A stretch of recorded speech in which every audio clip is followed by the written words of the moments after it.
Welcome to the HR Happy Hour Work Break. You're here with Trish and Steve. Hey, Steve Bose. Hey, Trish. How are you? Happy Friday. Happy Friday. How are you? I'm well. I'm wrapping up the week. We were just chatting pre-show about how busy a week it was. I'm glad the week's over. And I know it's a little bit earlier where you are, but I did prepare a Friday cocktail, which it is here. It's my go-to G&T, Aviation Gin, River Tree Tonic, an actual real lime, which I did possess today. That makes all the difference sometimes. I sometimes do the squirt of the bottled lime juice. That's nice. Right. So I have to tell you something. Okay, go ahead. Smart water here.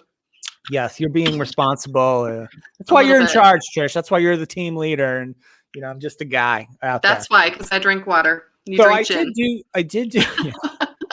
Well, I think I don't know though. By the end of the show, maybe you'll wish the roles were reversed. Oh no! So I did have to. I had to record something today on video, so I had to clean up a little bit. Try to shave. You look very nice. Thank you. But I've been doing the pandemic haircut thing. Actually, I've been doing it 10 years before the pandemic started. I've been just doing my own hair with clippers, and I recently acquired some new clippers. Because these things, as things do, they wear out. They function less well over time. So recently acquired some new clippers, which I used the first time. Like the last haircut ago was great. A great experience. Enjoyed the cut. Nice and tight. Everything's great. Enjoyed the cut. So today, like an hour and a half ago, I guess, I'm going to do this today, right? So I'm up there and I plug the thing in. It's a plug kind of deal, clippers, starting to do, and I'm feeling, wow, I don't remember it hurting this much. Like the first time I did it, it's really grabbing in a little bit. It's like a real, I wouldn't say painful, but irritating. And I just keep going because I want I got to get this thing done. I want this video done. I want it all to be over with. Right. So I keep going about 2/3 of the way through. I'm like, man, that's really hurting. And then I drew a little blood.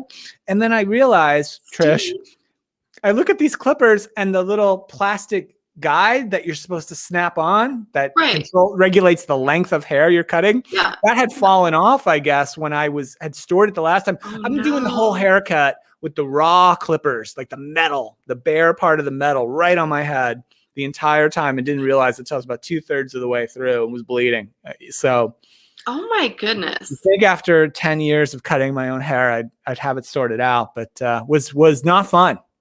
I guess not. I didn't cut myself like here or here. Like it's sort of back here. You can't really see it. So, well, definitely treat that this weekend. That's awful. Yeah.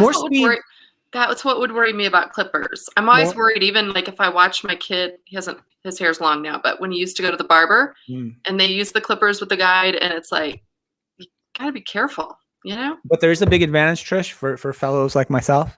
Okay. More speed in the pool.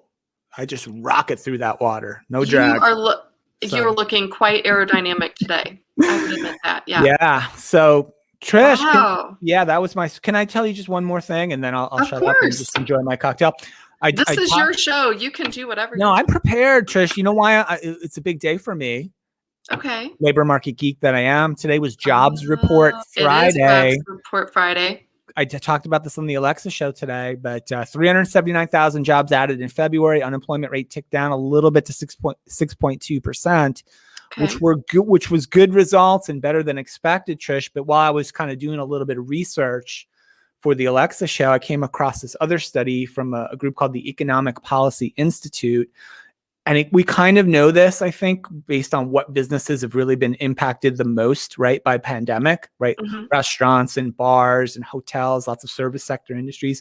But Trish, this report indicates that all of the job loss, in fact, more than all of it, over 100% of the job loss in 2020 came from the bottom half of the workers in the wage scale. Okay, if you take all the American workforce and put them in quartiles based on your average wage, all the job loss was from the bottom 50%. In fact, almost all of it was in the bottom quartile. The lowest 25% of wage earners had about 85% of the job loss. Trish, and this was shocking to me.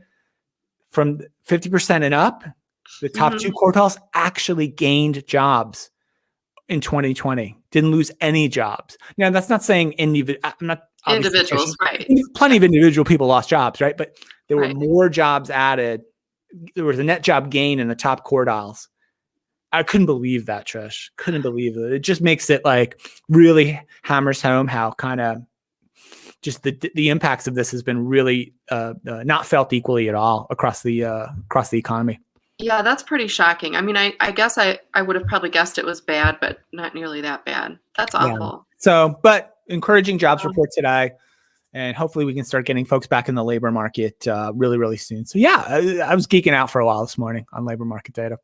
That's good. It's pretty wild here, Trish. It's very wild. It's wild with the jobs day. Well, that's, I haven't done much of anything. I'll have to be honest. I think you, before we went live, were talking about how you took a little bit of time off today. I kind of did the same. I feel like this week was just really jam-packed with work.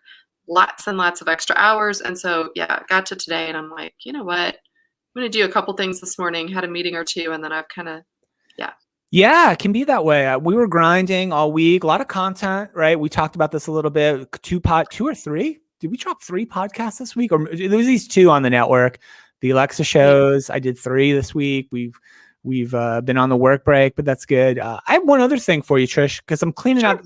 I like to use the Friday show to clean out the notes I didn't get to all week long. Okay. I'll give you one more, Trish. Are you familiar with the concept of universal basic income? I don't think so, no. Okay, so it's an economic kind of idea, which basically says we will give everybody in the community or everybody in the workforce or whatever, every adult, we're just going to give you some amount of money every month, no questions asked, like a stipend. The concept is called it'd be funded by taxes, right? Governments would fund this, right? And so you just give people whatever, some amount every month, no questions asked. And everybody gets it too. Not just people who are unemployed or not just people who are earning less. Everybody gets the same amount. And some economists and some politicians, most famously Andrew Yang, who ran for president in the last cycle, espoused this program as a way to kind of promote more, more opportunity, more equality, et cetera, et cetera. Other people say, oh, forget it, right? If we just give everybody money, that's a real big disincentive, right? To go out there and find work maybe, or to work more, or to improve yourself, et cetera, et cetera. So Trish, I have the results from another experiment, real world experiment in universal basic income I'd like to share with you and everyone else. This happened in California.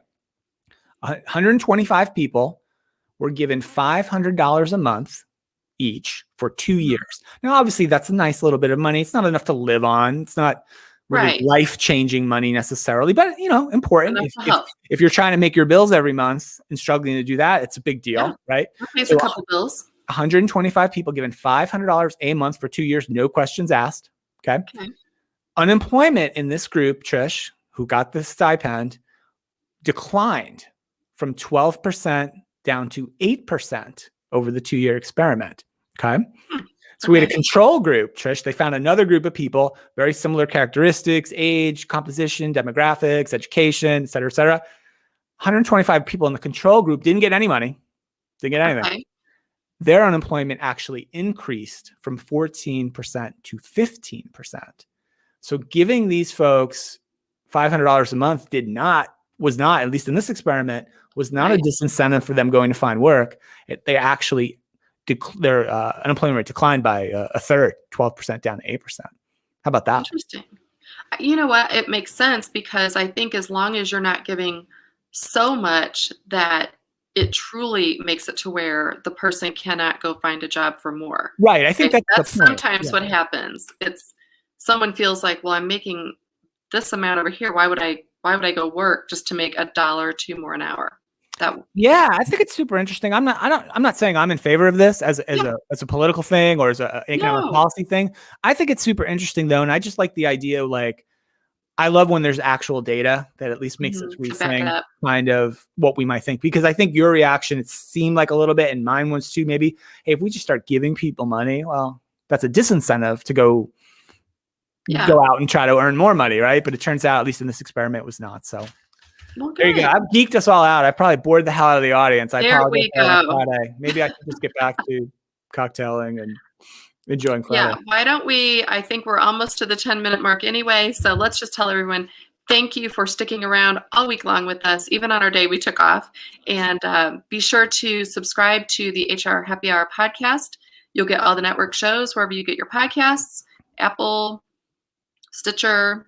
Spotify, Trish. We're blowing up on Spotify. Everywhere. We're everywhere. Maybe, Trish, can I just say one last thing? The Clubhouse thing. I am joined. I'm a member. I failed though at Clubhouse because I joined a chat or a talk. I did join one. Okay. And it was all in German, and I didn't understand any of it because I'm in the German soccer club. I'm a member now on Clubhouse. Yeah. All right. They have not yet adapted to my language requirements, though, and changed the. You know what? It's exciting that you got on there and now you understand how the rooms work. So, hey, everyone, invite Steve Bose to a chat on Clubhouse. Yeah, just preferably in English, and I'll be there. In English, yes. Okay. All right. Listen, have a great weekend, everyone, and we will catch you back here on Monday.